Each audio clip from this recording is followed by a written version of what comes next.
Para falar um pouquinho mais sobre o avanço da variante Delta, nós vamos conversar agora ao vivo com o vice-diretor da OPAS, a Organização Pan-Americana de Saúde, médico, sanitarista, epidemiologista, Jarbas Barbosa. Doutor Jarbas, mais uma vez, muito obrigado pela entrevista aqui para a CNN. A vacinação rápida é a forma mais eficaz de impedir o avanço da variante Delta? Ou, mesmo com a vacinação, a variante Delta pode ser um problema para a humanidade? Bom dia, Colombo.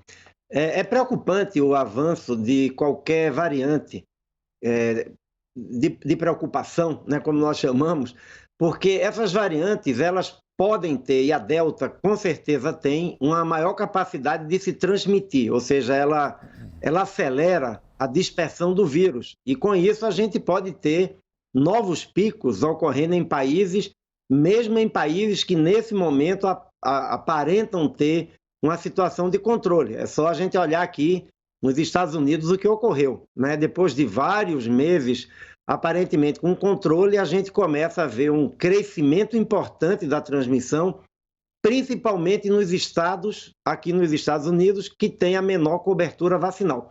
Então, é muito importante monitorar o que está acontecendo, se preparar bem para um possível incremento de casos e seguir com a vacinação, porque a vacina, ela protege também contra a variante Delta e as outras variantes, assim como as medidas de precaução.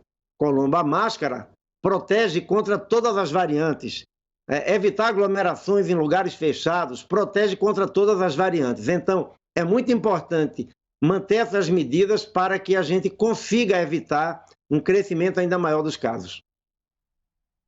Doutor Jarbas, bom dia, obrigada pela entrevista. A variante Delta, ela tem adiado a flexibilização em vários locais do mundo. Aqui, a gente ainda está no Brasil nessa fase de flexibilização. A gente deve rediscutir isso? E a variante Delta, ela pode adiar o que a gente chama de fim da pandemia ou sonho do fim da pandemia?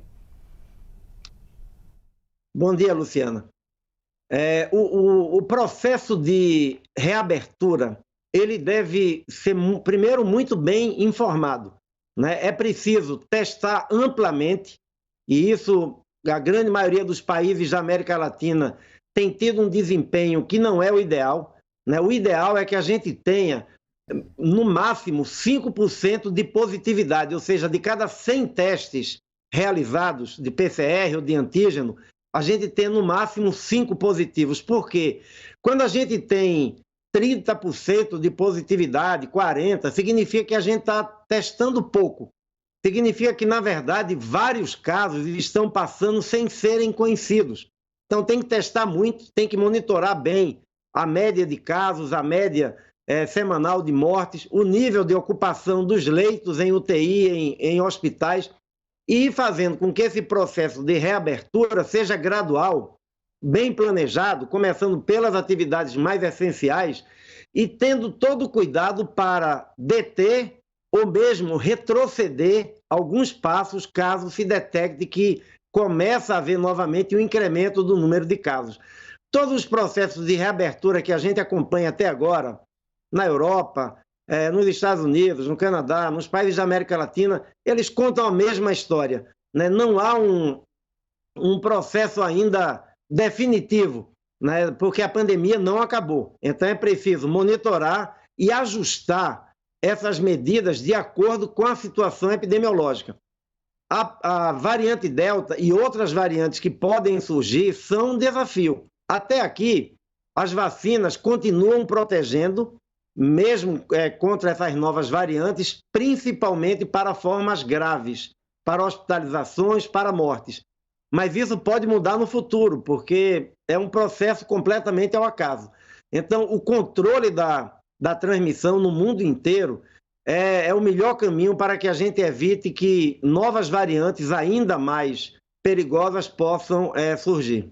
Agora, para controlar o mundo todo, é preciso que o mundo todo tenha a vacina, não é, doutor? E nós, ontem, por exemplo, mostramos aqui ao vivo protestos na Tailândia, né? Não vou entrar aqui no mérito da questão política, mas a população protestando pelos baixíssimos índices de imunização da população.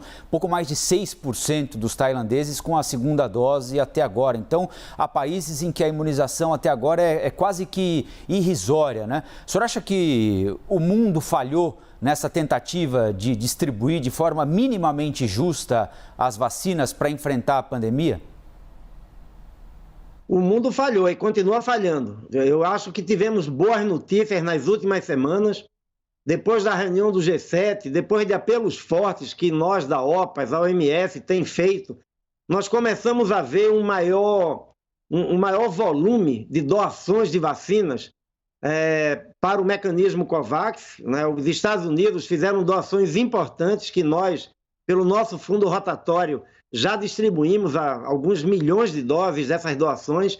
Fizemos chegar no Haiti as primeiras 500 mil doses, né, há 2 semanas atrás. O Canadá também começa a doar, a Espanha começou a doar, mas isso ainda é insuficiente.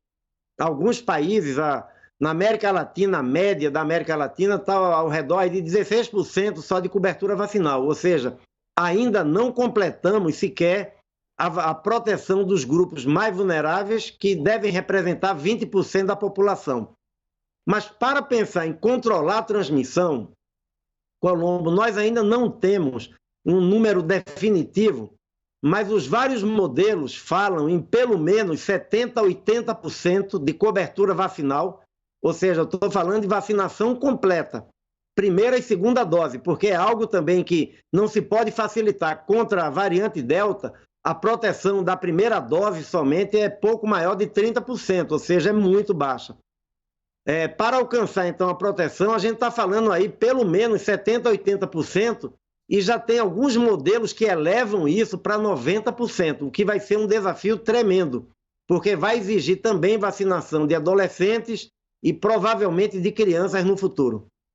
Eu queria falar sobre esse desafio, tratando especificamente da nossa situação na América Latina, que tem que conviver também com a variante Lambda. E aí eu queria que o senhor nos dissesse qual é a delicadeza da nossa situação nesse momento. Luciana, a América Latina já teve o surgimento, né, de variante no Brasil, né?